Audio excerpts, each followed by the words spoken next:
اللي داير في السوشيال ميديا للاسف، يعني ما ادري شلون، يعني هذول ما يقولون ان هذا خطا، ان نجرح مشاعر، ان نتكلم عن في غيبه ما ندري عن هذا الشخص.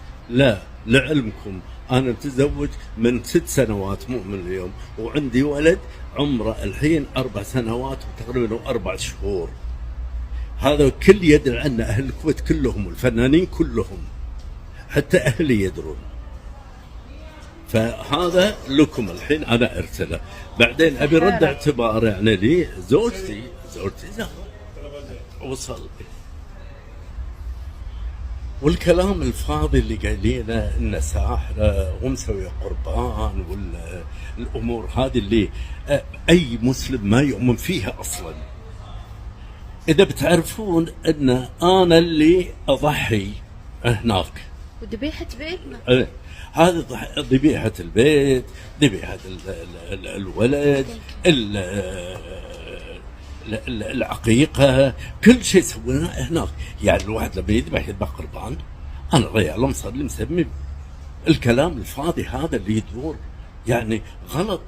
اذا انتم تستغلون هذا الجهاز وتستغلون السوشيال ميديا الامر هذا، صدقوني الله سبحانه وتعالى بيحاسبكم. وانا نشرت هالصور باذنك ولا من غير اذنك؟ لا، مسحتيهم باذني انا وصورتيهم باذني انا. ارجوكم كل الرجاء، اذا تقبلون هذا على اخرين، اذا انتم تقبلونه على اهلكم، وانا ما قبل على اهلكم. بارك الله فيكم، مشكورين. وأتمنى تكون وصلت الرسالة، لأنه أي حد يبي يفرق بيني وبين أبو طلال إلا الله سبحانه والموت، لأني أحبه وأحب التراب اللي يمشي عليه. ومشكورين على كل شيء. من اللي منشنها؟ يعني شوفوا السخافة. لولوة ليش منشنها؟ منشنها الهولة بأكونتي بصورتي. ليش تبين تسوي لي سحر أنا بعد ولا شنو؟ آخ يا سخافة البعض.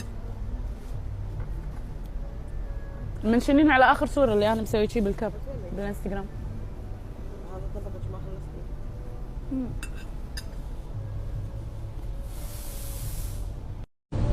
خلاص ريال مثقف وواعي ويعرف الله وعارف شنو اللي يسوي وعارف شنو اللي ما يسوي. وكيف أبوي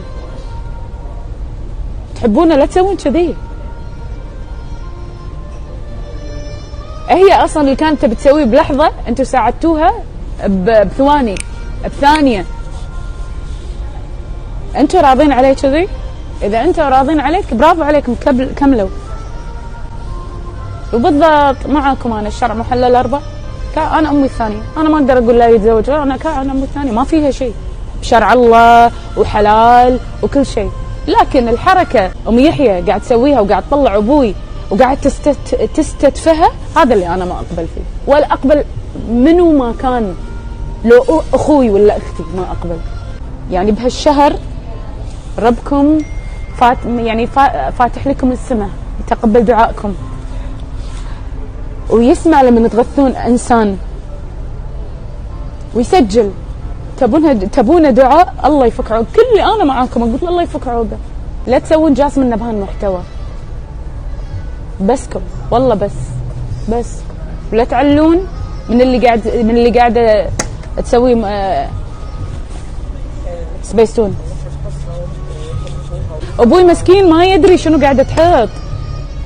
اللي غثني وايد ان ابوي ما يطلع بهالصوره. ابوي وايد هرم، وابوي وايد لهشان.